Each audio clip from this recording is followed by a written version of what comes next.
நம்ம எல்லாரும் தூங்கின சமயத்தில் பிபிசி சைலண்டாக ஒரு சம்பவத்தை பண்ணியிருந்தாங்க. அதை பற்றி தான் இந்த வீடியோவில் பார்க்க போகிறோம். Aircraft accident investigation bureau of India Air India A171 crash பற்றி ப்ரிலிமினரி ரிப்போர்ட்டை ஷேர் பண்ணியிருந்தாங்க. அதில் கிரிட்டிக்கல் ஃபைண்டிங்காக அவங்க என்ன சொல்லியிருந்தாங்கன்னா, sudden dual engine fuel cut off ஆயிருக்கு அப்படின்னு சொல்லியிருந்தாங்க.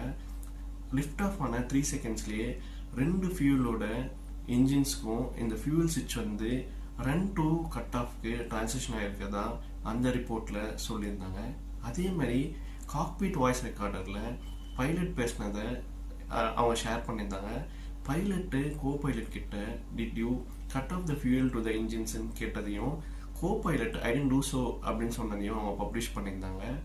இந்த பைலட்டோட எக்ஸ்சேஞ்சஸை பிபிசி அவங்க ஹெட்லைன்ஸில் என்ன சொல்லியிருந்தாங்கன்னா, pilot cut off the fuel to இன்ஜின்ஸ்ன்னு சொல்லியிருந்தாங்க. அதே மாதிரி no issue with the plane, அதாவது no fault with the plane அப்படின்னு சொல்லியிருந்தாங்க.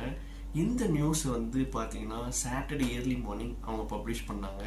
இந்த நியூஸ் வந்து பார்த்தீங்கன்னா நம்ம அதை பார்க்க சொல்ல இது வந்து பைலட்டோட இஷ்யூ, இந்த ஏர்கிராஃப்ட் கிராஷ் ஆனதுக்கு பைலட்டோட இஷ்யூ, இது வந்து போயிங்கோட இஷ்யூ இல்லைன்றது மாதிரி இந்த நியூஸை பப்ளிஷ் பண்ணியிருந்தாங்க.